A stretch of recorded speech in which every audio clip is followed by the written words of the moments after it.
Last Pint Productions presents the New Way podcast. The New Way contains adult content, and new episodes are released most Wednesdays. So back off, man. We're professionals. Listener discretion is advised.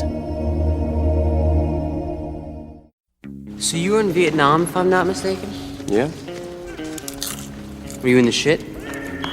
Yeah, I was in shit. Last night, Darth Vader came down from planet Vulcan and told me that if I didn't take Lorraine out, that he'd melt my brain. Here's how you get him. He pulls a knife, you pull a gun. He sends one of yours to the hospital, you send one of his to the morgue. We came, we saw, we kicked its ass. Everybody wants to be naked and famous. Everybody wants to be just like me. I'm naked. Will you help teach me about this? What is it? A new way? Hello and welcome once again to the New Way podcast, where we break down pop culture so you don't have to. I am your host, Matt Shank, joined on mic 1 by Benny Dubs. Hey. and joined on mic 2 by Uncle Nicky P. Like Nicky P. Little Nicky P on mic 3. Try not to bring as much energy as I do, Nick. Boy, this I is try not to. We are quite the crew. Thank you so much for tuning in to our little podcast. We've got lots of good stuff to talk about today, including our main topic, which was a fan submitted topic to us. We actually listened to some of the chuckleheads that tune in, and It's just going to be an hour of Matt doing erotic readings. I have had many requests to just have Ryan uncomfortably erotic read for. I mean, I could start an OnlyFans for him. It's gonna be dueling erotic readings. It's gonna be Ryan versus the text to speech that Matt's been doing on the most recent podcast. Oh man, I could do the Australian Ryan text to speech versus actual Ryan, and then maybe get a little of Patrick Werner Herzog in there for some salty fun. Werner Herzog is the judge. Speaking Spin-off. Honestly, speaking of the Werner, I do want to play something. I meant to do this a couple weeks ago, and we ran out of time, but I thought this might interest you gentlemen. So this was an episode of Smartless I just caught up to. I'm going to play you a little lead in to it, and then what's going on. But essentially, the guest of this episode was Barry Sonnenfeld, and they started the conversation with this. Will used to have the funniest on your cell phone. Well, years ago, you had the song "London Calling," and every time as your ringtone, and every time it rang, you so stupid. You'd go, "Sorry guys, that's London Calling." London Calling. Sorry. It's Will's the funniest. He's super funny, you guys. Stupid dick. So I also just like their dynamic always still cracks me up because it is essentially us. But then, Sorry, guys, that's London Calling. Yeah. That sounds kind of like a Nick. It is right there.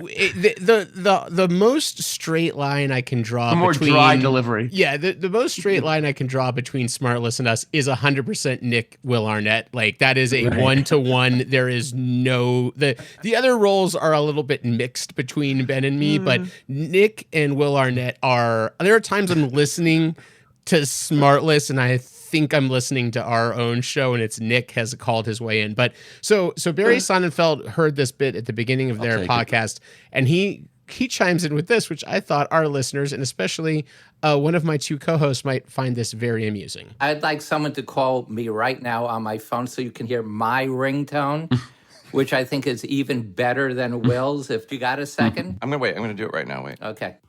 Unknown caller. You just answer the phone. Answer it right now. Answer the phone. Barry, where are you? Barry, answer the phone. Okay. Can you name who that is calling me? Wow. Answer the phone. You just answer the phone. Answer it. Who is that? You ready? Who is that? Werner Herzog, one of the great voices on the planet. So I went up to Werner and I said, Werner, you're going to record my ringtone. And it took like 30 takes. He kept improvising. I said, no, just say, Barry, answer the phone. And then he went on and on. He'd get into my mother. And so anyway, this ringtone just frightens the hell out of anyone because it's so obnoxious. And I'm so proud of it. So I That's wonderful. Have you checked Cameo? Is Werner on Cameo?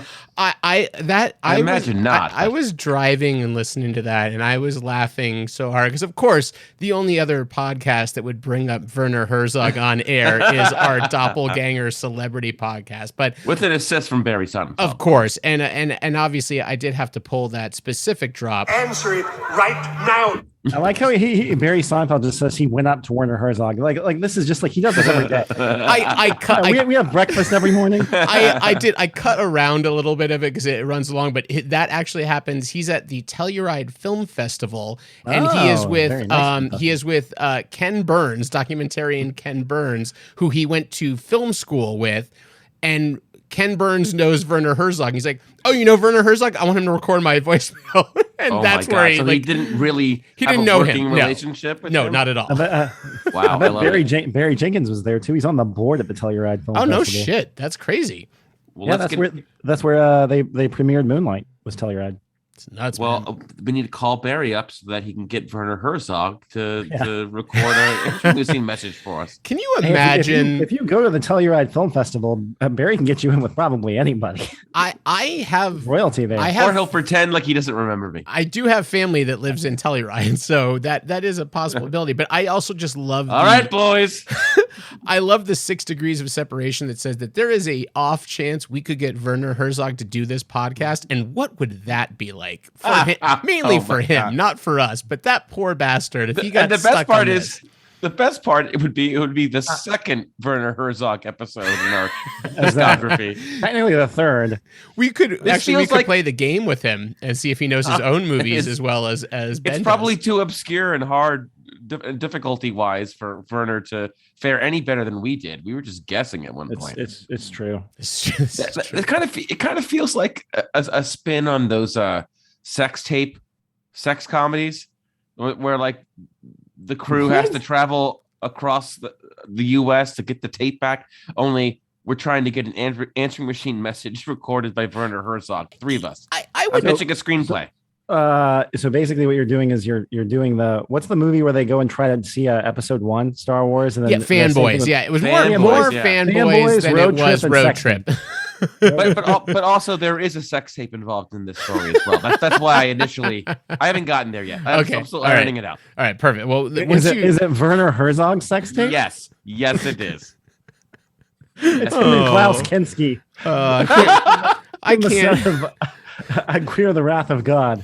I can't wait until we do get him on the podcast and I play this bit for him and he's like, I've got to go, and just is like, gets the fuck out of there. But I did add that to our edition of clips and soundboard drops I've been adding over the last several podcasts to get us back into more morning zoo mode, which apparently people like. Although I will say, tried and tested. We had some confused listeners, but they enjoyed. We did our first riff on the 60 songs that explain the 90s, and did the solo podcast of just me and then me and my brother.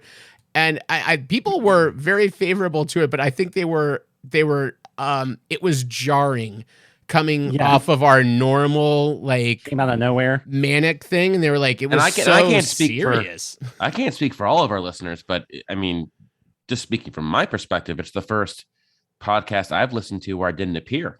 So that was weird. That was weird too. But I got through the whole thing. And a really good job, Matt. It is short. It's short. Yeah. I realize the shortness definitely helps with making these more palatable. So mine's going to be tightly produced at about 6 minutes and 29 seconds.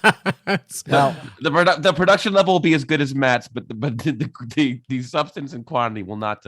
I did think mine was going to run much longer. I wrote like 4 pages out, and they went by fast. Well, to me, Matt, I mean, it only lasted 5 minutes and 47 seconds until you incorrectly referred to Slacker as Richard Linklater's Slackers, at which point I turned it off and refused to believe there was any other podcast after that. I was listening to it as long as we all last. I was listening to it in the car today on the way to the store, and I heard that, and it made me upset, and I recorded it, and and then I realized, oh, Ben must have been seething. I don't do it just once. I drop it twice in quick succession. Oof. So Well, I think that Patrick Unforgivable. Sir Patrick Barrett definitely made a good point that Slackers is also a movie that some people who listen to this podcast unabashedly love. I do actually like that movie. Give it the respect it deserves. But no, it was not the movie you like it. You like Slackers a lot more than Slacker. I think I've actually finished Slackers, and I will never finish Slacker. I think so. You were just slacking with your specificity. Boy. Answer it right now. Anyway, so where's the fucking cheese, guys? So I do have the cheese on here. I'm waiting for the right moment for it. I have interesting news that I don't know if either of you saw, but I think it's going to pique both of your interests. This is breaking movie news. A certain director and writer that we have all talked about and are varying fans of announced recently they are very interested in creating a Star Wars series that is entirely Sith based. Do you know who Kevin this Smith. creator is? Not Kevin Smith. Mike Flanagan of Midnight Mass and Haunting on Hill House fame. And man, did I get excited by the prospect of him doing a dark Sith series directed by Mike Flanagan is kind of awesome. Yeah, totally. Well, yeah, of course. And the thing is like, obviously, I think that the first thing somebody would think is like, well, he only does horror. I'm like, well, James Wan only did horror for a pretty long while. Then he did Fast and Furious movies. But no, that was your example? I'm just that was a funny example. But no, what I was going to say is like, even Mike Flanagan's horror is pretty different. Like Oculus is way different than Gerald's Game, which is way different than Dr. Sleep, which is way different than the Haunting series. Sure. All of which are kind of different in and of themselves. So yeah, I can see that totally. I'd be stoked for that just based on the fact that Rahul Kohli would be part of the Star Wars universe by default at that point. There you go. I just like the idea of like let's take of all of his properties, the one I think that lines up the most interesting to me to Sith is Midnight Mass, of this idea of what if we examine the religious aspects of the Jedi and the Sith and kind of that idea and maybe portraying the Jedi as more like this Catholic Church type thing, that even though they're supposed to be the good guys, maybe they're not so great and the Sith has something kind of more going on. But I think there's a juicy fucking story there for sure that I would love to see examined if they have the balls to do it. Totally. Yeah.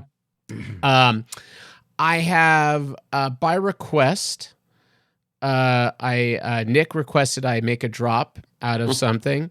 I made 2 drops out of the something that you suggested to us. And I'm not gonna play them just yet because I think they might actually. We got to earn it. I think they might kind of work into our topic at some point here. We'll see. Well, that is the true test of a good drop, Matt. Is if they can make it. Did you guys have anything else you wanted to get to before we get to our topic? Well, there were a couple things. I mean, we did see the Batman. I did, and I did want to tease. We are going to do a Batman specific episode and kind of talk about all of the Batman's movies. Yeah, I mean, but the movie just came out. It's probably topical enough for us to at least mention it. Yes, the fact that we saw it. Let's give them a little appetizer, just a little taste of our thoughts. I think Nick and I were actually all 3 of us. I think we're kind of on the same. It's in. Let's say that there's a hierarchy of Batman films, and you have kind of your top 3 or 4 Batman movies. It's in that top 3 or 4. Where it exists in that is, I think, personal preference. It's 4 for me, but I enjoyed it and I liked it. But it's number 4 behind Dark Knight, Returns and Begins for me. I could be talked out of that. I could be talked into bumping it to the 3rd spot. Nick, I can't. I'm waiting on pins and needles here to know what you said. Yeah, Ben froze up for a second. Am I back? Yes. Okay. All right. I'm going to set the stage again. First, everyone else Dark heard Knight. you. No, we heard you. Oh, okay. It's just Ben. I'll cut to the chase. I could be talked into bumping it up to number 3. But I still think Begins is I'll still rank it higher. I think it's a better movie than Begins. Yeah, I mean, I understand if you're not a Nolan Batman person, and there are plenty. especially since as more time passes. But I still think he nailed it. It's a big swing and a miss with Rises, but I still think he gets it. My only big gripe from the Nolan Batman films is Gotham didn't have the personality that it had in the Burton films, and that it had in the Batman for sure. It felt like a new spin on Gotham, but it felt like Gotham, and it's easy to neglect that just because it costs so much money and it takes a ton more planning and art direction. But when you nail it, it's like they say, Gotham is almost a character itself. That's when you know you've nailed it. I mean, for me, like watching it, I think it was a close number 2 for me, like behind Batman and Robin, which is just masterful. Batman and Robin is probably number 4 or 5 for me, non-ironically, just for what it is. Do you think we can get on a re-release of like Ben Wilson of the New Way podcast calls Batman and Robin masterful? There you go. They're gonna print that on the box because it's literally the only good thing anybody ever said about the movie. Yeah, I still hope that I run into George Clooney on the street and try to make him make good on his offer to refund my ticket price. He famously said he would do that to anyone who asked him. I wonder if he still gets strangers asking him for $15. And does he account for inflation? Hey, George, my Venmo is well, here, I'll pull up my QR code. I'll make it easy. And I go ahead. Well, no, I was just gonna say, and you have to adjust for inflation too. Yeah, that's what I was gonna say. Does he do that, or is it just a flat 15 from 1998? I think what was most surprising to me about Reeves's Batman is that Nolan is a cinematographer person. He is a camera person. He's a photography aficionado. He is very much about the look, the aesthetic, the cinematography. And I thought Reeves blew most of the Nolan trilogy out of the water in terms of it. And his DP is a guy that I've been kind of watching a little bit that's been doing stuff like Rogue One, which I think is one of the prettiest pieces of Star Wars, including, they also wanted to do Mandalorian. He did Dune. And this guy is like quickly becoming, for me, like a go-to watch cinematographer, but I love what's the guy's look. name again? I know. I mean, he's nominated for Old Man Greg. It's Greig, Greg Fraser. Old Greg. Fraser, Old right. Greg. Greg. But yeah, well, it's funny, Matt. He is fantastic. Now you mentioned that, you're not going to touch the action sequences that Nolan has had in his Batman films. I would completely disagree with that. I think that the hold on a second. I think it felt much smaller in terms of the action set pieces, but to Matt's point, the action is really dictated by the cinematography, and of course, like, I go straight to the practically lit gun muzzle fight in the complete darkness, where you saw this kind of strobe, intermittent, few seconds of action in between gun spurts. To me, that is such a Batman shot. And the way that the running theme of him truly coming out of the darkness, looking at a dark archway or door, just waiting for him to come through, and maybe he does walk through the shadows or maybe he doesn't, but light and shadow is so much more. I mean, you could always say like all the Batman films are dark, but light and shadow specifically plays a role in the Reeves Batman. Yeah, well, I would just say technically also it's just better done.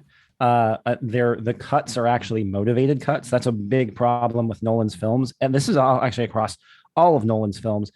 They're edited a little clunkily, where a lot of times you almost have to watch it twice to understand the action that you're actually looking at.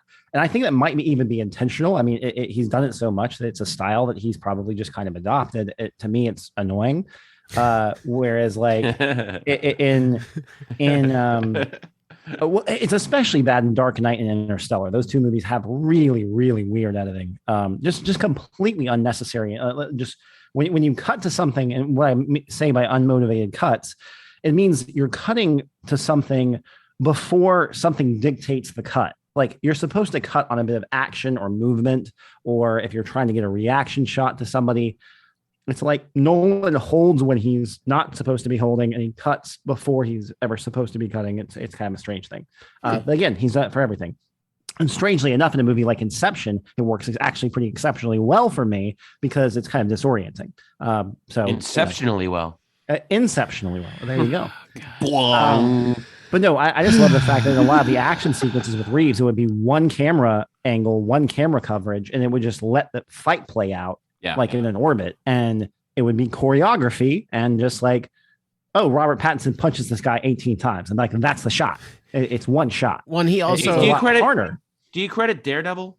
For, I'm being dead serious. I think we didn't see those long unbroken fight scenes in a superhero property in a long time. But I think Daredevil is pulling from Old Boy and all of these other things as well. So that's why I don't give it quite that 1-to-1. What I liked a lot, I remember, and I literally turned to Ben at one point. I was just like that, and I didn't realize what I was looking at. So maybe that's why Ben gave me a slightly strange look. But I was like, the focus pulls in this are amazing. And I read about the camera that they shot on, and they shot it like the tilt shift, which is it's a camera move or a type of photography that I've been really obsessed with for a while, which is basically where they use it a lot now in the SNL bumpers, where they shoot like the city, and it's an actual shot of the city, but it looks like miniatures because it's blurring and out of focus on the edges in a way that it's drawing your attention to the center. So I was reading about the cameras that they used for the Batman. They said obviously some of it is sweetened up a decent amount in post-production. So, how does that work? Lorne Michaels gets a call from Matt Reeves, like, I've been watching those bumpers. No, this is like a tilt shift. I had to learn the term. Like I'd seen this effect like a long time ago that you could do it in apps and certain types of cameras do it. I mean, if you're looking for film, the effect that you're talking about, Brian De Palma used to do a lot. He used to do it a lot where he would basically have everything blurred on the edge of frame, and it would be your focal point would be on the one thing that's essentially in focus. But the whole thing was actually a forced perspective because it was usually a shot on one lens and then basically an out of focus shot, and then they were basically on top of one another. Yeah, and apparently that's like Reeves bought these old lenses, like these lenses from the 80s that they shot a lot of the movie on, which apparently was part of like his what he wanted for that. A lot of De Palma movie, probably. So like, yeah, it's just I just remember watching it. I still, and we will get to more of this in the Batman podcast. I think the introduction of the Batmobile is one of the best Batman sequences I've seen on film. Just everything about it, from the sound design. I mean, a lot of the sound design is doing a lot of work for the Batmobile, but just everything with it starting in the shadows, but not like hidden. Like you can see it, and then you get this huge glow from the exhaust coming out of the jet engine that's on the back of it, and it's this growl, and all the henchmen are like, oh shit. Like this is bad. Like we've got to get out of here. Those were the moments I thought were really compelling in the movie. The best part is they didn't even see it coming because that weekend was the Muscle City car show in Gotham. They're all around every corner. Scooby bop, bop doo bop. Yeah. So anyway, so moving on. For those listeners, that was a drop. That wasn't just Matt trying to. That didn't just happen out of nowhere. That was the drop. And maybe we'll play more of the other things of it. But let's get to our topic. So this topic, I believe, was my buddy Casey had sent in to us, which is essentially how do we watch movies or TV, or how do we in what way do we consume media differently based on the fact that we are kind of movie nerds? And I'm sitting with two people who went to film school and spent their formative years in it. And originally I thought he meant like, how do we actually just like watch movies?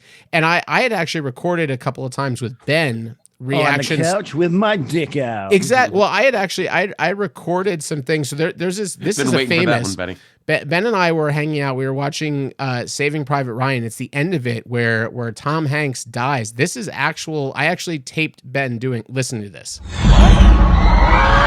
Oh! Yeah! Let's go!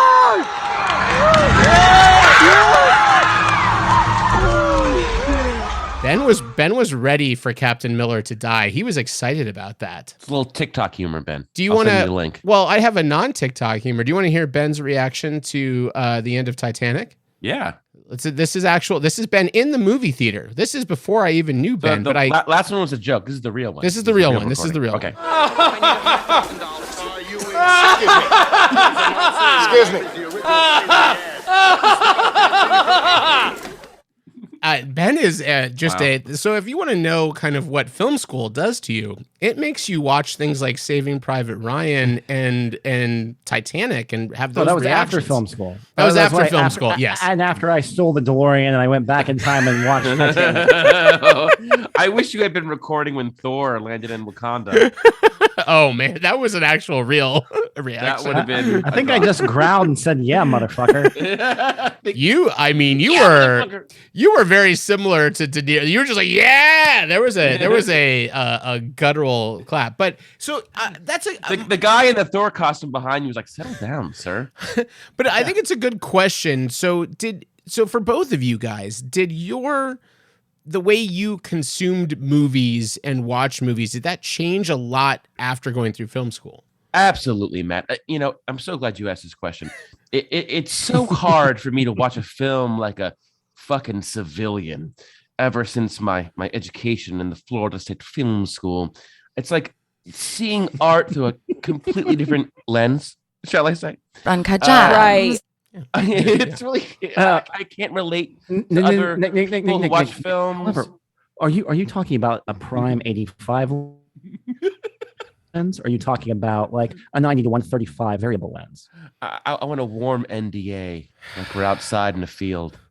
Oh, you're gonna throw an ND filter on that, right? Oh, you know it. You know it. First of all, NDA something else. I do not like warm NDA at all as terms of a phrase that I ever want to hear ever again in my entire ND filter. life. See, I learned a lot in film school. That's just late enough in the day where you can oh no, that thing down to an open 1.8 with that ND filter on there, and it just looks beautiful. Oh yeah. Keep talking. That's magic hour, baby. So where were you going with that, Nick?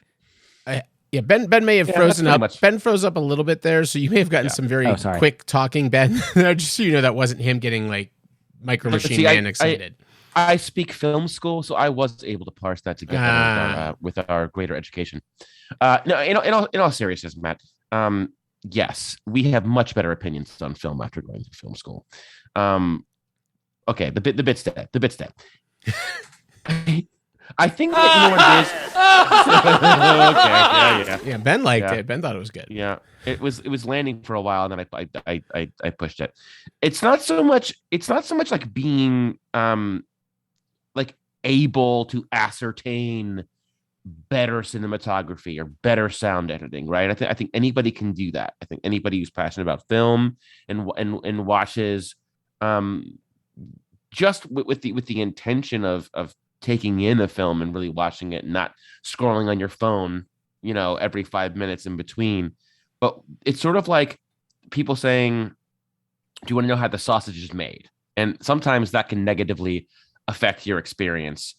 Like working in the industry and knowing how many people it takes to produce a film and like the trials and tribulations.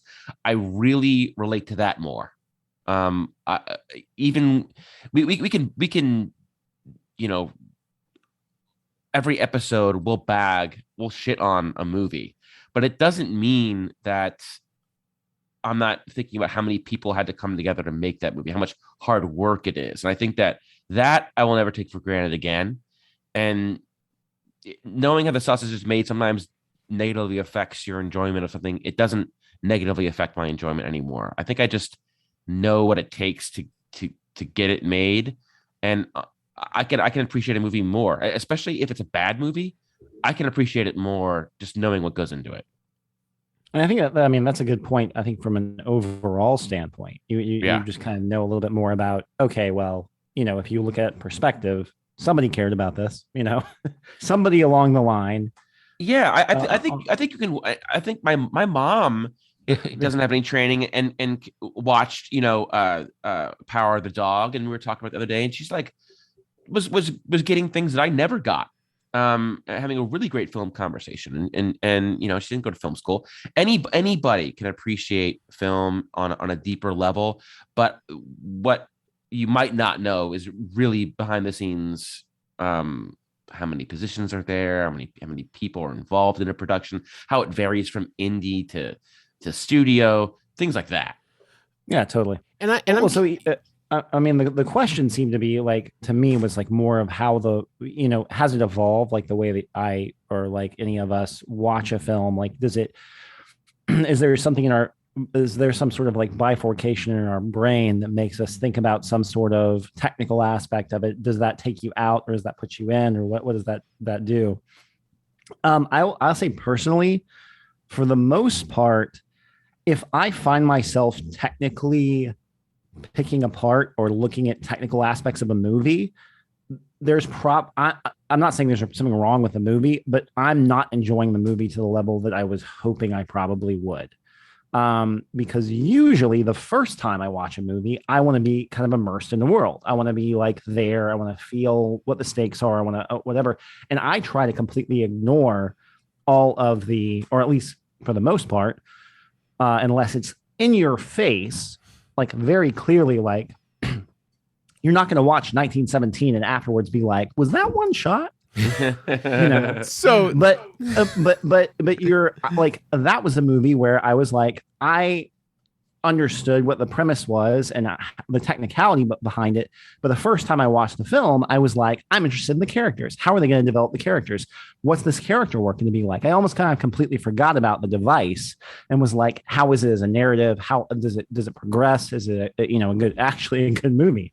And I found myself not even really paying attention to the cinematography until the second time I watched it. And the second time I watched it, I was like, where are the cuts? Like, where is every single cut in this movie? Can I pick them all out without looking it up? Well, and that's what's funny. I assumed we would bring up kind of one shots, because that is something I'm notoriously terrible about spotting most of the time. And it's like I always, so my viewing a lot of times. Well, you got a lot going on, Matt. Like you got to make sure the hole in the bottom of the popcorn container is perfectly cut, that you're in position. Yeah, it's tricky. Jesus Christ. No, it is. So like it's funny because I think there are different ways you can say that you're watching film in an elevated level. One is from a technical aspect. One is from a story aspect. If you're someone that is kind of studying kind of lit and story arcs and character development and beats and how a story is told, you might get caught up in that.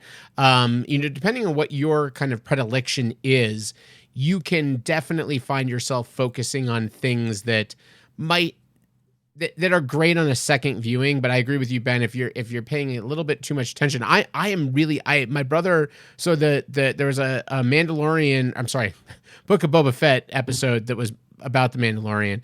That had a big one shot in it, and I had it didn't register on me, and it didn't register on me. And my brother told me ahead of time there was a great one shot in it, and I forgot by the time I watched it, and then I watched it and I didn't like. Well, that's didn't sort of like the old analogy.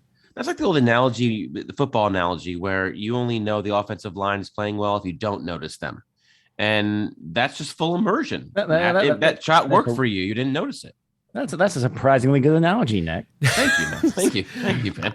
This is very good. I think got right to the cheese. I think that you're correct. Like what's funny is I do often register some feeling about these scenes after the fact, and because the ones that always leap out to me that are kind of funny is there's a very polarizing show, especially between Ben and me, called Mr. Robot. Joe Rogan podcast? No, Mr. Robot, which has a very, very stylized shot design, using a lot in negative space. Read between the two stylized. He said annoying is in between those two. It's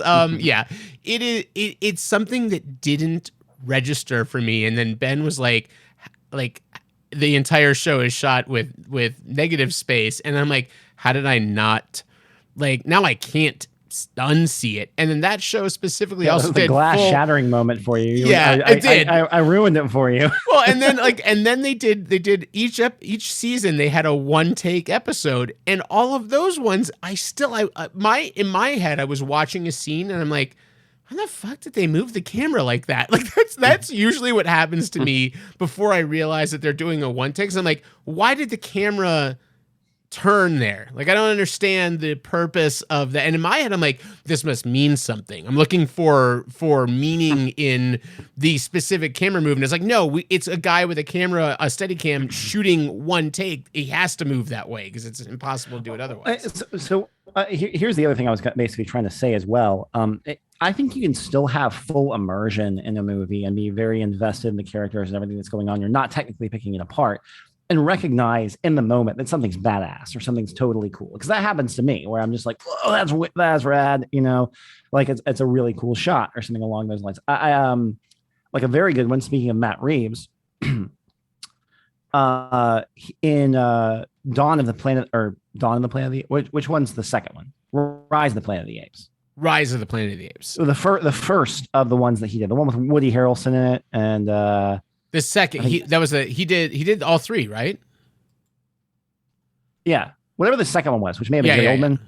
Yeah. Okay, well, so whatever that one is there's a scene at the end where it's basically the apes versus the humans, and the humans have a tank, and there's a scene where the tank is basically being overtaken, but the camera angle stays on top of the tank, and you're just seeing a rotating shot of what's happening around, but it's in the perspective of the tank cannon.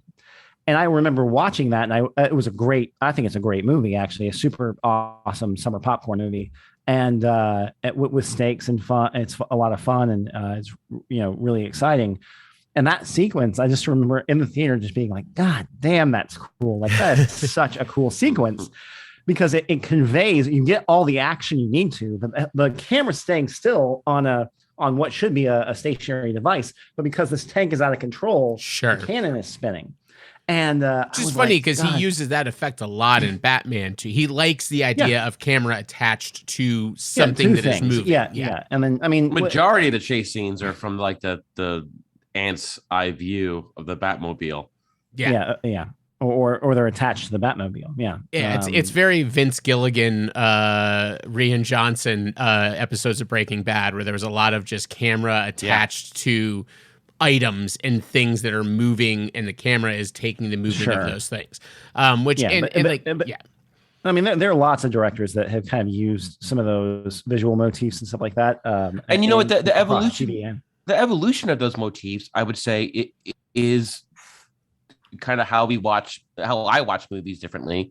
I think I'm more attuned to that. I think 10 years ago, attaching a camera, to the bottom of a car, and that was just one shot to kind of like mix things up and have the audience go, ooh. Now it was almost 50% of a chase scene was holding on this angle. So watching things evolve and trends like that, I think that's definitely something that changed for me over the years. I'm able to see that and diagnose it. Well, and it's clear that Matt Reeves watched a lot of Michael Bay movies, because Michael Bay really invented putting a GoPro on a car and using that in a chase scene. Right? He also invented the internet guys? After that? He invented the internet too, right? I just watched Ben give me a very uncomfortable stare, even though he knew it was a joke. And by the way, very funny. I texted your brother to say happy birthday and also good job on the podcast. But we do need to make that Michael Bay episode a reality, because I have a Michael Bay story where I was on a conference call with Michael Bay, and I don't think I've ever told Chris this story before. He will, whether this is on air or not, he will want this to happen. It's a good story. We have to save this for a future episode of the podcast. Absolutely. We're saving it. We're saving it. Chris has done the podcast once before with Ben and me after we all went to go see Pain and Gain, which is where Michael Bay really did use, that was one of, I was sort of being silly, but sort of not being silly, is Michael Bay attached GoPros to the bottom of all the cars on the Miami, the Biscayne Bay Causeway, and filmed scenes with GoPros basically attached to the wheel well of cars to kind of immerse you in the action of that. That is not the first use of that type of idea, but I just remember Ben being like, those were GoPros. There was not a complimentary thing. He was like, they shot half of this movie on GoPros. He was very disappointed. And that's kind of another thing, right? So I remember I saw The Shining before film school. It was the only Kubrick that I had ever seen before film school, much to the chagrin of many people. My paths crossed later on. And the first shot is so different than the rest of the film because it is this bird's eye aerial roaming shot through the Colorado wilds, through the mountains, the winding roads, the bodies of water, just kind of gliding over it, setting this eerie tone. And I mean, Ben, you remember whenever we wanted to get a crane shot in film school, the amount of paperwork we had to fill out, and it took an hour and a half to set it up to get one swooping crane shot. And if you were an undergrad, you probably weren't going to get permission to use it. You had to ask for that shit like a year in advance. Right. You needed like 3 people to operate it. And now a crane shot and this opening shot for The Shining is done with a drone that I use on shoots, and they're more grandiose and more flexible. So I also think that I'm more attuned to new technology and how they're getting shots. A lot of times I'm still going to need to Google it and get in the message boards to find out. But a lot of times I am able to figure out how they did it, just because I don't know. It's more in my wheelhouse now. Really knowing how'd you get that shot with a little bit of context, not from film school, and then also just a lot of just nerding out and getting lost in rabbit holes. So taking it into a different direction, I think this is a good question for you, Matt, is for somebody who's watched a lot of film and who as a commoner, who I know has I know you have a appreciation for the written word. Do you, as much as you can, having not and you gone like to film and school. you also like hyper stylized dialogue? Yes. When it comes to like how you watch movies, if it is a stylized, or if the film is stylized in some way or another, does that sort of affect the way that you watch it from like the writing standpoint or something along those lines? Does that ever jump out to you? I don't mean this to sound self-deprecating too much. It's going to come across that way, but especially as I get older and I'm watching a lot of content constantly, I go into just about everything hoping for something that I enjoy in it. And I tend to take as much of the things I enjoy to heart and less of the things that I don't enjoy. And that could be story, that could be character beats, that could be shot design, it could be whatever it is. But I remember the 3 of us went to go see, this is going to open up a can of worms right here, but the 3 of us went to go see the first Suicide Squad in the theater here in Boynton a few years ago. And I really was hoping for something good out of that movie. I thought I liked what they did with the trailers. They got me with the trailers. They sucked me in with that. And I just remember alternating watching that movie of like, I love this scene, and then this scene is terrible.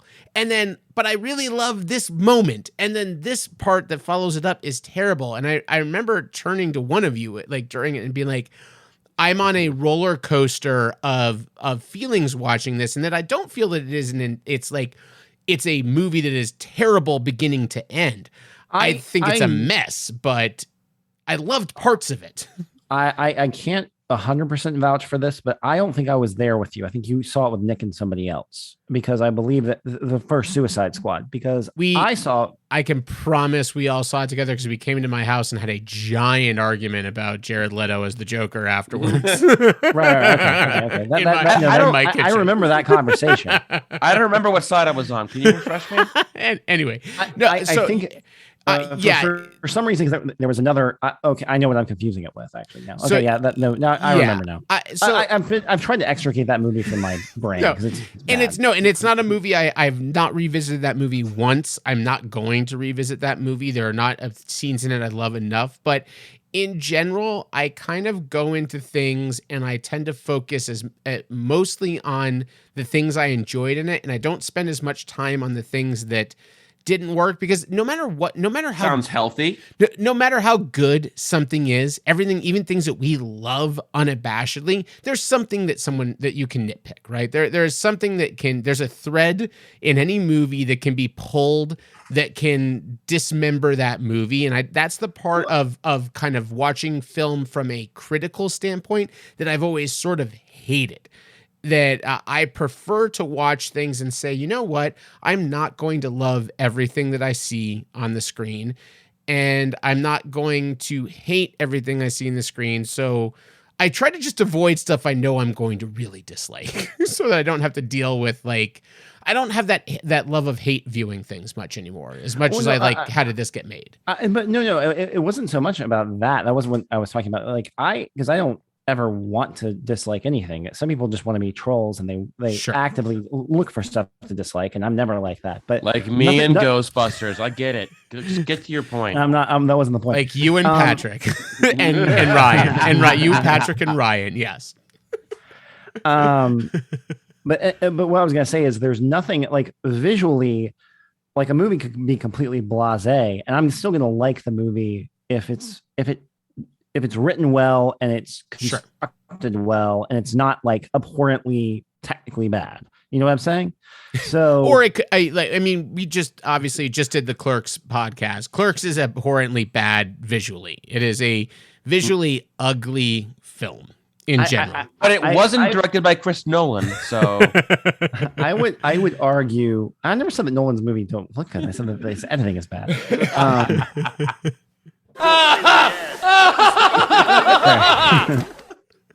Still don't like Wally Pfister, but whatever. I barely knew her. No. Don't get him started. But what I was going to say is there's nothing that will take me out of a movie going experience faster than poorly constructed dialogue or poorly constructed sequences of narrative moving to unrelated narrative that make no sense or are not motivated at all whatsoever. And that's actually kind of funny. Like, I still remember we went to see it in IMAX in 2012 it all comes back to Batman, right? When we saw Dark Knight Rises, and just the line, I remember I audibly laughed at where he's like, "So you came back to die with your city?" It's like, "No, I came back to stop you." I'm like, "That's your line? Like, that's my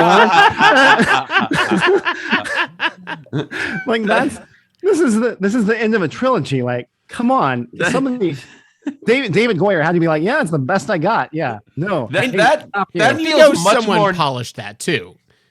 That feels much more natural as the awkward Pattinson Batman, Pattinson man. Pattinson man.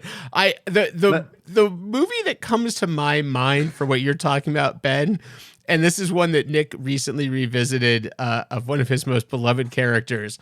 But the Ben Affleck Daredevil movie, which I am somewhat apologetic about, I will say that. God. I will say I'm somewhat apologetic, but there is I kind of like Colin Farrell in that movie. I love Colin Farrell in the movie. I like Michael Clark Duncan in that movie. There are things I like in that movie. We'll skip past that, but there is a moment in that movie in the beginning where Matt Murdock comes back to his house and he presses play. Is this before or after he murders someone?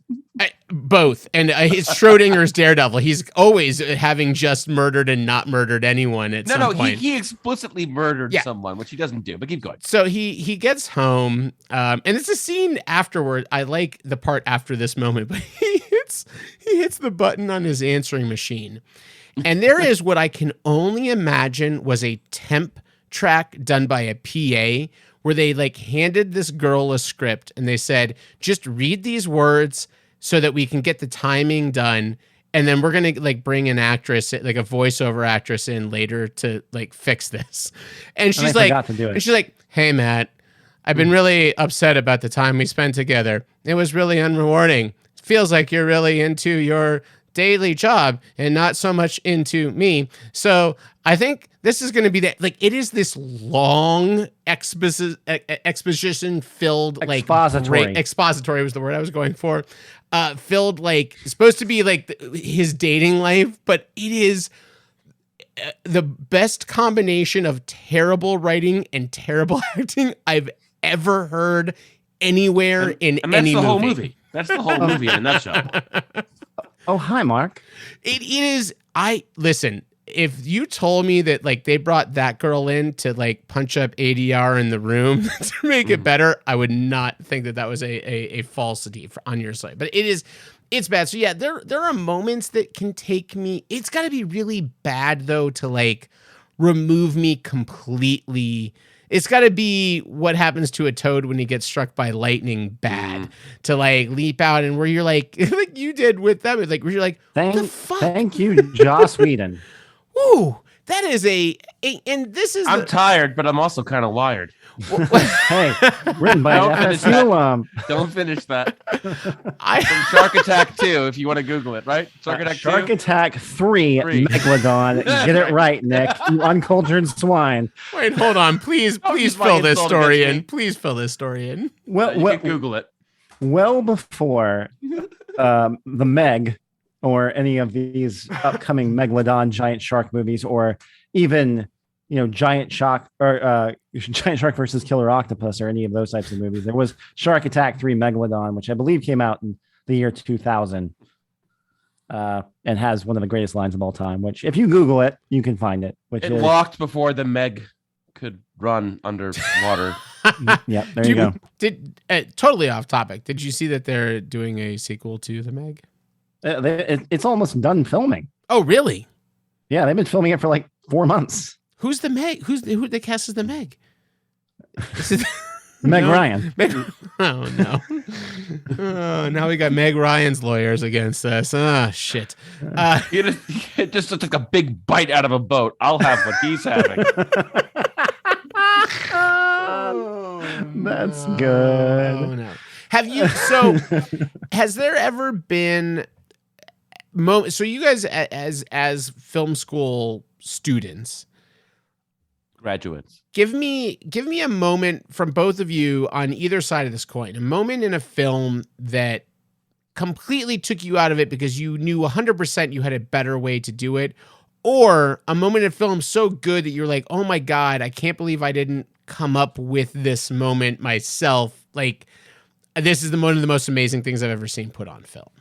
Well, it's a very loaded question, but it is actually a loaded question. But if you give me 1 second, because there is something very specifically where I remember just thinking, like, how did I not think to do that? And I can't. I'm trying to remember what it was. You can ruminate for a second. I'll jump in. Well, and I'll put the one that. So for me, it's never visually. I never watch something and I'm like, oh, I visually could make that better, because that's not really where my strengths lie. Even my strengths don't really lie in story either. But the story, fine. Dialogue, not so much. But I remember watching Keeping the Faith with Edward Norton and Ben Stiller and Jenna Elfman, and it's this story of a priest and a rabbi. It's not a joke being set up, but it was something that fit so much into the world of, like, my best friend was Jewish and we would talk about religion in those ways. That I remember watching that and being like, fuck, why did I not write this? Like, because it's not that it's a bad movie in any way or an inferior movie in any way. It's a good movie, but I'm like, I could have done that. Like, I think that is something that is in my wheelhouse to have thought and executed on, and it upset me that I'm like, this is so personal to me that this is something I feel like I should have fucking done this, and I love it. You want to hear real heartbreak, Matt? Yes. You want to hear real heartbreak? Let's do it. I wrote a screenplay in college. Sorry. And the concept was also kind of religion-y. And it's about a guy who comes face to face with the devil, only he doesn't know he's the devil. So I was tasked with the idea of coming up with an alter ego for the devil, which would subtly hint that maybe he was the Prince of Darkness, without outright saying it. So after weeks of intense thought, I came up with the perfect moniker. You ready for this? Oh boy, I'm not. Louis, although he's going to be kind of French, so it would be pronounced Louis Cypher. That's his last name, Louis Cypher. Now, as genius as that was, Matt, you can imagine my horror when renting a VHS tape from Video Americana of Angel Heart, where Robert De Niro is literally Louis Cypher as the devil. It had already been done. If you thought that was it was so bad, no one would have ever made that. That would have been open for me to take the ball and run with it. No. That's in a movie with Lisa Bonet. I thought you were going to say Beelzebub from the state state sketch with Mother Nature. Oh, that's taken too? Fuck. That kind of reminds me about. Gotta revisit the script, Matt. There was a script I read in like 2008 or 2009 that actually a friend of Nick and I wrote. Nick Schwartz. I don't think he would mind us name dropping him because it was a great little screenplay that he wrote. He's written quite a few of them. But there was a funny bit in there because the main character is a screenwriter. It was one of those kind of film centric, right? What you know, yeah, right. What you know, that type of thing. And the whole premise was that this screenwriter had been sending his script out everywhere, and then he saw a preview for a TV movie that was the exact same concept of what he wrote, and he thinks that everybody stole it. But the joke is that the premise of the movie is that somebody has found Jesus's DNA and now they've cloned Jesus. And the running joke of the entire thing is that apparently in the late 90s and early 2000s, there were like 150 scripts sitting in people's offices that with that exact same premise. It was like a joke. It was like a running joke, and like with like agents and stuff like that. Just like, oh, what happens if you clone Jesus? And that like everybody was like, this is the greatest idea I've ever had. And you put it in the Jesus clone pile. 150, right. Put it in the Jesus clone pile. But that shit actually happens. You're like, this is the most original fucking idea of all time. Trust me, 150 other people have had that same fucking idea, and they think they're the only ones that have had it too. So yeah, if you think Depeche Mode invented the idea of your own personal Jesus, it was been around for way longer. God damn it. That one Reach out and touch faith. Scooby Bop, Baba Doo Bop. That was a good one. I give you a good one on that one. It's it is. I mean, maybe we gotta speed up that goof troop just a little bit to differentiate from your voice. You know, just give it like a ×2 and put it back into the soundboard. Where's the fucking cheese, guys? Yeah, Nick, get to the fucking cheese. All right, for God's sake. You wouldn't even have a soundboard if it weren't for me. I'm grateful, motherfucker. How dare you? How dare you? How dare you, sir? How dare you put the truth out there like that? Go ahead, Ben. Well, no, so all I was gonna say is like we've kind of talked about like the visual cues. By the way, new drinking game. Every time Ben says what I was going to say is, we've heard that like 15 times. We interrupt them. Finish, please. Let Ben finish. All right, I'm just saying that's what we do. What I was trying to imply. Drink. Oh. So let's see how many different permutations of that I can get through in one podcast. No, but seriously, so the there's the visual side, obviously, and again, for me, I if I'm picking it apart, it means it's probably not a very good movie, or I'm distracted. I'm looking for something to look for in the movie. I'm not invested in it if I'm picking it apart immediately. Or we got Riggins with the crab plate. But the thing is a movie can be visually gorgeous and just absolutely beautiful. If the writing is bad, then I'm not going to be invested the same way. I'm basically just going to pull that out. I mean, fortunately, nothing's usually that egregious across like all forms of the medium, like all parts of it. I would say the last thing that will actively draw me out of a movie is if the music or the music choices are really poor. But you were always like that. Yeah, that didn't change after going to film school. No. These are all things that were amplified by me going to film school. Basically. They're all things that by watching a lot of films, things I picked up on, motifs, things, I understood some of the fundamentals of cinematography well before I ever went to film school and learned about them. But once I learned how to do them, it became more egregious if something was done either incorrectly or if something was done off like kilter for a purpose. For example, like Spike Lee's 25th Hour, which I think is a masterpiece of a film. That movie jumps the line and is weirdly edited and weirdly shot because it's supposed to make the viewer uncomfortable. It's very clear from the very first scene. There's some moral ambiguity in the movie. There's lots of characters that have different kind of means to ends in that movie. It's not, and we finally get to see what happens to Edward Norton's character after the events of Keeping the Faith. Yeah, right. I don't know if you're going with Hulk or keeping the faith on that one. I was on pins and needles. He's a drug smuggler. Yeah. I have a question for both of you guys. So you're gearing up as high school students. You've decided to pursue film academically, at least, whether or not that's going to be career or not. Ben, and Nick just brought up, music is kind of a very big, important thing for you. I remember when I was kind of writing stuff or watching movies, I get really excited. My idea in my head was always that if I ever got the chance to direct or write a movie, I would go to my best friend Casey because he was the music guy. And I'm like, oh, I'm gonna get him to like lay out the soundtrack. And it was a pride thing to talk to him about movies that had interesting soundtrack and stuff. Was there a specific area of film you were most excited about mastering or like getting inside of so that when you made your own movie, this was the area that you were going to shine? Before I answer that, Matt, if Casey was your music guy, what am I to you? What guy am I to you? Well, now he was. I didn't know you. Am I your guy? You were your guy. You're my guy in the chair. Am I your guy for something? Am I? You guys would both be my music. If suck it, Casey. First of all, if tomorrow someone for whatever stupid reason handed me a movie, you two would be like right and left-handed of like I need help to do a lot of things in this. Music would probably be the least of my worries.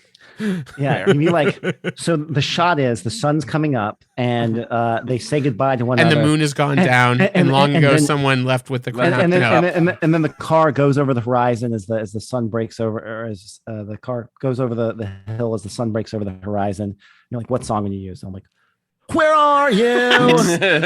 I need Nick to pick the right song to score my mini Marshmallow Men scene in Ghostbusters 4 so that it doesn't seem schlocky. Well, Benny Hill. Tiptoe Through the Tulips by Tiny Tim. But to answer your question, Matt. Push the little daisies to make them come up. Tiny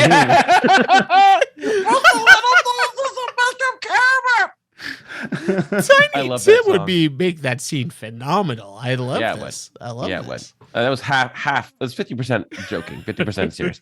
But to piggyback off your Masterful Clerks episode, I was super influenced by Kevin Smith, and I think those snappy, stylized dialogue that Ben was talking about was my jam. It is what got me interested in writing and wanting to go to film school. I'm thinking, Swingers, Clerks, Mallrats. I love that, and everything I wrote for the first couple of years of film school was dialogue heavy and trying to be super witty and stylized because that's just what I enjoyed consuming. That's what made me laugh was wordplay and these guys don't know iambic pentameter from a hole in their ass. Yeah. Oh no! A literal line from Nick Sacroce's F3. Oh no! I've never had anyone quote my F3 to me before. My Kevin Smith script my knockoff Kevin Smith script was a day in the life of a bunch of college students after their first year of college moving into a house together for the summer, and it was called Barely Moving. Cause guys, wait for it. Guys, wait for it. In the what was happening to them at that Where's moment, the fucking cheese? they were. Where's the fucking I know. I got it, cheese, Kendall. guys? I got it. But seriously, they were figuring out how they were going to move forward in their life, but they were also like kind of moving into a house. Yep. Wait. I mean, so it's a double meaning? it was like, yeah. I mean, Kevin Smith was my muse. Uncut Gems. Right. Yeah, I thought exactly. you just meant Like, that they were like moving from right next door, so they were like barely moving. Yeah. Ben, I thought Ben, there was going to be a by the bear way, in it. By what? Starring Tim Allen. Barely. Oh no. Oh shit. Yeah. So yeah. I don't want to read Barely Moving. I There thought was- you were about to say, oh no, I watched a bunch of Kevin Smith and then I wrote Chiaroscuro. No. That was based on my love of Twilight Zone. But my Barely Moving, there might have also been like a dead person involved. Was also barely moving.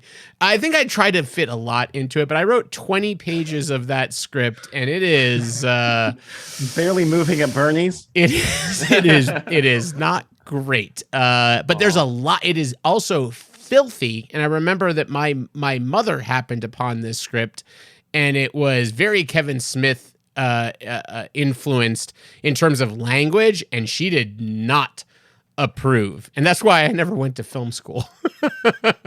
That's why. I know there's a gazillion reasons, but that's If only there. you had kept it PG.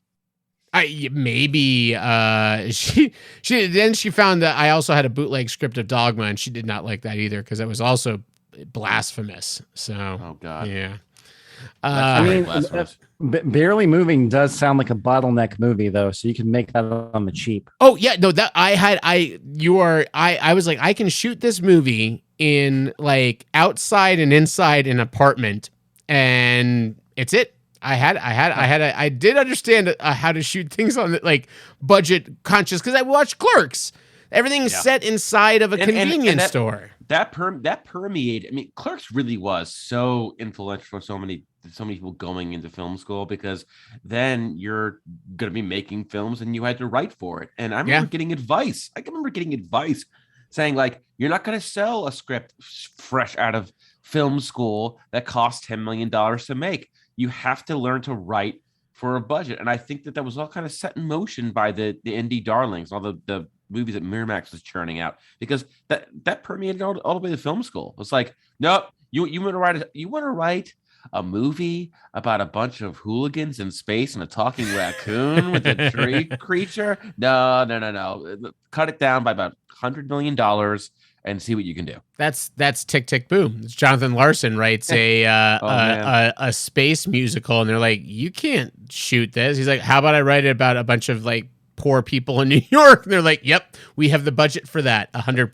But now it's like a TikToker if they have 10 million followers, they can pitch a space movie, and those can get made now. No one's really hindered because of streaming and the different outlets. It is more competition. If Warner Brothers doesn't want it, Netflix will grab it up, or Hulu will grab it up. I don't think the same advice.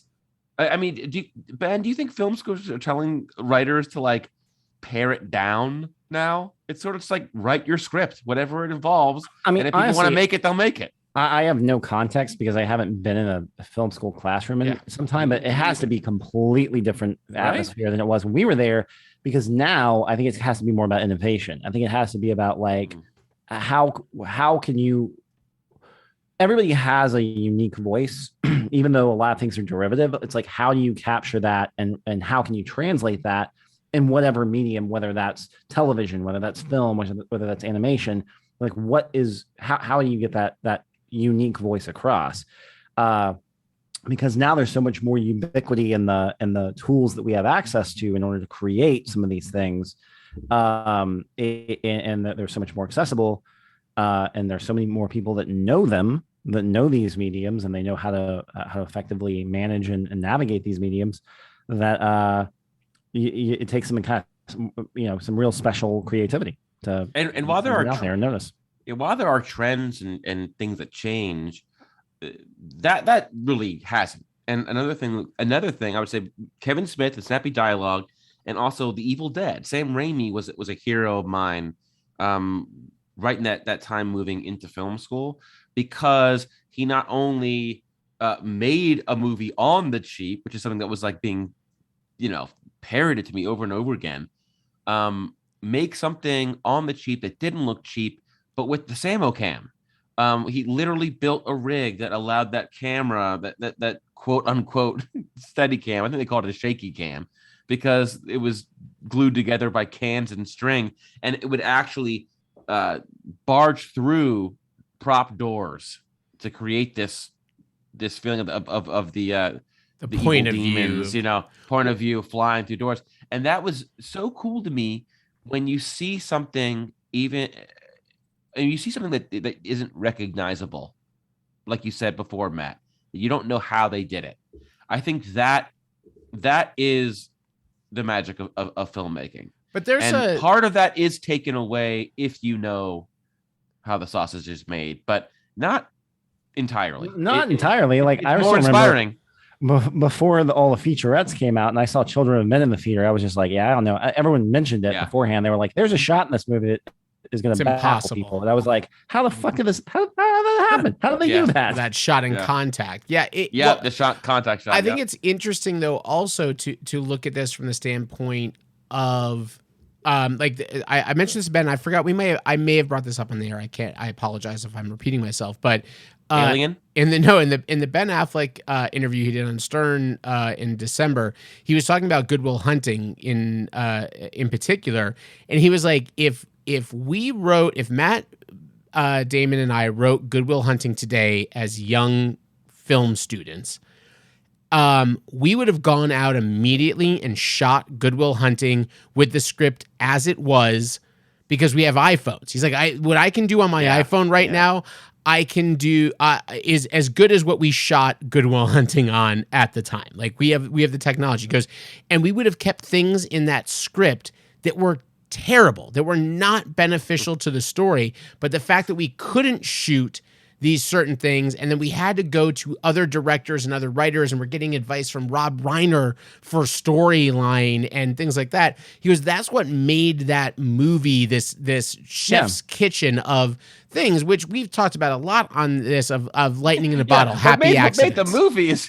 Miramax made it. They got Robin Williams. Rob Reiner's giving them script notes. It's not that they didn't have an iPhone. Well, I mean, but there was a time where they would have just gone and shot. Yeah, they would have just shot that movie and put it out on TikTok in 10 parts, and 15 people have seen it and said it was terrible. Exactly. And I think that's going to be always the interesting thing of how this machine evolves for people, and that's without important. Those limitations, what new limitations do they have? And not just that, but in the same vein, like, not even going to like, you went to film school, so do you see films differently, or do you have a certain appreciation that other people don't have? But if you just look at it simply from how we consume media, like the topic boiled down to that literal question, I do have my phone out while I'm watching a movie at home, and my attention span my brain chemistry I'm sure has literally changed over the years. So I've been really interested to see what people are saying about the Batman, because it's 3 hours, and even I felt like that hurt it ultimately for me. And then I wonder, is it because it was indulgent filmmaking where they could have cut some scenes, or is it because my attention span isn't the same from doom scrolling TikTok all day? I will. No, they definitely could have shaved 25 minutes. Okay, they could have shaved some, but there are also moments in there that are the indulgent moments that I really like. We'll get into that in our Batman podcast. But I will say the antidote you're looking for from a film viewing standpoint, and I say this 100%. No, I say this very, very earnestly. One of my favorite things about watching something with Ben Wilson is there are no outside distractions when you watch something with Ben Wilson. It is put on, It is not going to be paused. It is not going to be talked over. It is going to be consumed. It's to be consumed in the moment. And if you want to revisit it or talk about it afterwards, there's a thing. And that's something I envy quite a bit, Ben. It's why I enjoy actually watching things with you, even though Beth and I actively tried to ruin Wheel of Time on a couple of drunken occasions with you, which I will blame mostly in the alcohol, but also on just Beth and I should not be allowed to be in the same room watching things with you. But I watched Uncut. I watched Uncut Gems with Ben Wilson at my house without stopping that movie. And let me tell you, if there's a movie that you want to fucking stop at some point because it is also just like a drill going into your head of annoyance, a deluge of just sound and imagery. It is a movie that you're like, please stop this from in penetrating my brain right now. But we watched that movie. We watched that movie unstopped in this house together, which was great. Like it because that's how these things are meant to be consumed and watched, and for good or bad. The Batman might be too long, but you might not notice that, Nick, if you watch that over 3 viewings over a day, or over a week. Well, right. And that's how I watched Magnolia, and I haven't watched it again since. I broke it up into 2 days because I couldn't take it. Not that it was bad. It was just too much. I turned the corner on that one. That's a good movie to watch beginning to end, actually. Yeah. I agree. Again, if you have 3 hours, It's true, true. But yeah, part of it was, while I walked out of the Batman thinking it could have been shorter, I was like, proud of myself. I was in the theater. I'm not going to look at my phone. I'm not going to pause it. Good for you. I didn't get anything to drink, so I didn't even leave to pee. I watched a movie for 3 hours from beginning to end. But when we think about like the future of consuming media, watching movies, and if that's going to change, I guess maybe this is proof that, they're not actively trying to cut a movie down to cater to attention spans or anything else. There are people who watch 10-episode shows and binge it from beginning to end right But now. it is a little different. Guys, but we're all pretending like we didn't all go watch Avengers Endgame multiple times at longer length than the Batman, over 3 hours, 3 hours and 1 minute running time on Endgame.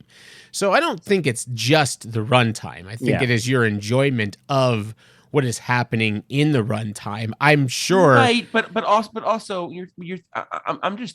I'm talking from the perspective of like, are things changing how we're consuming our media? And that was the culmination of a decade of film. So yeah, 3 hours was kind of expected, but not for kind of a reboot or a singular first installment of a franchise. Maybe. I think that was shocking to people that it was a 3 hour film, Do you think that all of the leave on a completely loaded question, but it's kind of funny to me. Loaded up, baby. Do you think after this 3 hour but highly successful Batman movie, DC has just announced a bunch of changes in the release dates of their movies? Do you think they are padding the runtime of the movies that they had planned, thinking, well, if people will watch 3 hours of Robert Pattinson brooding with emo makeup, maybe they'll watch 3 hours of The Flash with Michael Keaton Batman?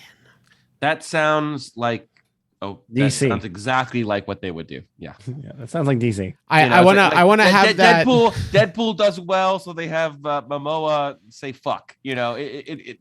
I want to have this. Yeah, I want to have this conversation in our Batman / DC podcast. But yeah, I think I do love to watch. Like, my favorite thing about DC is there is no hiding of it. Like, they waited a day after the weekend stats came in for the Batman to move their entire schedule around. Like, these are correlated things. But anyway, we'll get to that on another podcast as we get there. Anyone have any final closing notes? I will say this. Ben was working up. He was starting to try to say something. Didn't he say no? I was gonna say something, but yeah. Oh, say it. Not on this topic. Go for it. Oh, okay. I kind of miss the days of, and I know you're going to agree with me on this, Matt, and Ben too, of director commentary and investing the time. I can't remember the last time I sat down. Like, I'm going to watch a movie I've seen before with the director talking over it for the entire length of the film.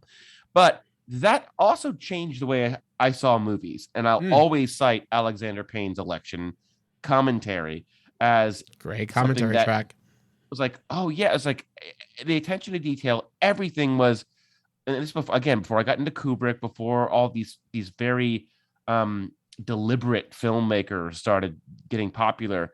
Now every movie has 37 Easter eggs, but really learning from the horse's mouth the effort that put into a shot that just ultimately didn't mean anything, but something in the background that foreshadowed an event.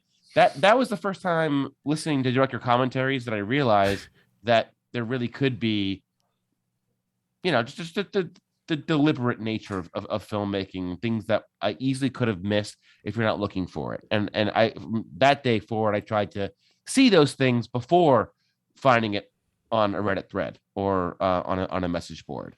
So that has changed over the years. And I was gonna, we were running long here, so I apologize, but I was gonna ask, because one of the things that I remember learning about in commentary tracks was something I never thought about in a million years watching a movie. And it's on a weird commentary track. It was on Chris Columbus's commentary track for Mrs. Doubtfire. And he's talking about the set that the house was done on, and when the door opens, what they did with the backdrop and the set. And in my head, it had never occurred to me in a million years watching a movie that pretty much every location I'm seeing that's inside is on a set. And it messed me up watching movies for a couple of years to like think about that. But then it also broke out of my head, and that there are times that I've never been on a film set myself. So I don't really know what it feels like or looks like to be on that set and how the camera is tricking you. When I watch stuff, I very, very, very rarely ever like cognitively recognize I am on a set. I am in whatever the area they are. Whether it's like a forest or whatever it is, I am very like Joe Dirt watcher of those. That mystique is gone for me. That is gone. Yeah, until they forget to mat out like one of the green screens behind one of the windows, which that shit happens all the time, especially in TV. Even that, I just watched a behind the scenes thing for Tick Tick Boom of a whole scene I had no idea was done on green screen. Yep. So I was amazed on that. Ben, what were you going to say to close us out here? Oh, nothing. I was just going to say I do have my second half of the 6 properties thing scheduled. So that's next week. I figured I'm also just going to record on my own and then send you the audio. Perfect. Yeah, I've heard the first part of Ben's. I've not heard the interview portion, but I found it highly listenable and not sure about that. I mean, not once. Highly questionable. Not once listening to you did I say, where's the fucking cheese, guys? I saw the cheese exactly where it was supposed to be, and I was very proud of you. So I think if you guys like those, we will produce more of them. I think they're going to be fun. I'm super excited, Nick, to hear what you come up with and find our next property. Our next properties, because it can be anything. It might be a movie. It might be a TV show. It might be something. We also talked about a podcast I cannot believe we have not done, and I feel is going to be a supersized podcast, but we are coming up soon, folks, going to do an animated series podcast. Yeah. And if you listen to Ben pitch his Gargoyles reboot and thought, I can only get so hard, just you wait, because you're gonna hear some more Gargoyles talk coming up soon. Did Ben pitch that? Ben pitched that? Did you pitch that? No, Ben pitched the Gargoyles. I thought I pitched that. Did we both pitch it? Nick pitched it. I'm the one that said that one of my favorite shows was of the early 90s. Oh, shit. It wasn't that honest. I know you're going to think that's just me trying to take credit for making sure. No, we both mentioned Gargoyles, and like it was like there was no crossover between. There is. It's perfectly plausible to me that we both pitched the Gargoyles franchise at some point in the past 100 episodes that I just can't remember. So. Do you want to know why that is, Nick? I'll tell you exactly why. Why is that, Matt? That's right. We're the best of friends forever. That's why we always think of the same things. Oh, there's more to that drop, y'all. That's the whole song. That's we're not ever hearing the rest of that. But anyway, we want to thank you so much for listening to the New Way podcast, and we'll be back with new episodes weekly-ish. We get a few out each month. Just tune in. see what you see. We'll see what you hear. You're gonna like it. We'll talk to you later. And I'm not gonna count it down. We're just gonna say it. Cheers. Give it a bop, bop, a doo bop. Barely moving.